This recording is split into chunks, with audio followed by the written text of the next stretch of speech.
Ya. Nah, tolong bujuk saya supaya sholat.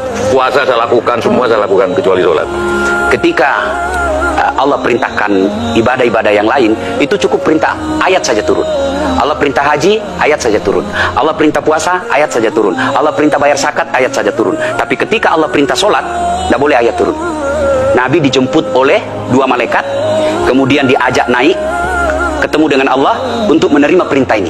Kenapa? Karena perintah ini sangat penting. Inilah puncak penghambaan kepada Allah. Jadi puncak penghambaan, kalau saya meraku hamba, sholat. Yang paling mulia dalam tubuh kita, kepala. Adik-adik bercanda dipukul pantatmu masih senyum. Dorong dadamu masih senyum. Tapi jangan bercanda pukul kepalamu. Tak, kau pukul kepala saya pasti saya marah. Kenapa? Harga diri di sini. Tapi ketika kita sholat, anggota tubuh yang paling mulia, kepala, rendahkan seperti kakimu. Kita akan masuk ke next block. Ini penting. Kalau saya sudah mulai ini. Oke. Ya, Karena kalau ketika saya mau sholat, saya melihat banyak koruptor sholat. Ya, Saya melihat banyak orang sholat yang kalau saya ajak ngomong main HP, nggak punya adab. yang paling enak memang sholat tidak korupsi. Yang paling nyaman memang, paling ideal sholat jujur. Tapi wala talbisul haqqa bil batil, kata Allah. Allah tidak mencampurkan antara hak dan batil. Sholatmu beda, puasamu beda, maksiatmu beda. Itulah sehingga Allah hadirkan dua malaikat, rakit dan atid, mencatat yang baik di baik, yang salah salah. Tapi ini setan kan tidak membiarkan itu. Maka setan masuk. Nah, dia sholat tapi dia korup.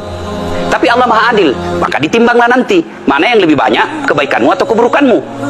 Kalau dia baik amalnya tapi tidak ada sholatnya, sia-sia. Kenapa? Passwordnya kebaikan itu, kuncinya itu adalah sholat.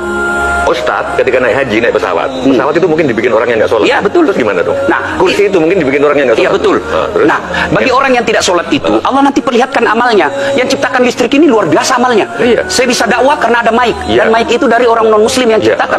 Maka Allah nanti pamerkan. Ini kau punya amal. Ini 10 miliar kau punya amal. Mana passwordnya? Mana kuncinya? Kuncinya itulah sholat. As-sholatu imanuddin, as-sholatu miftahul jannah. Sholat itu kunci kebaikan, sholat itu tiangnya agama. Sebuah bangunan, dia bisa berdiri tanpa dinding.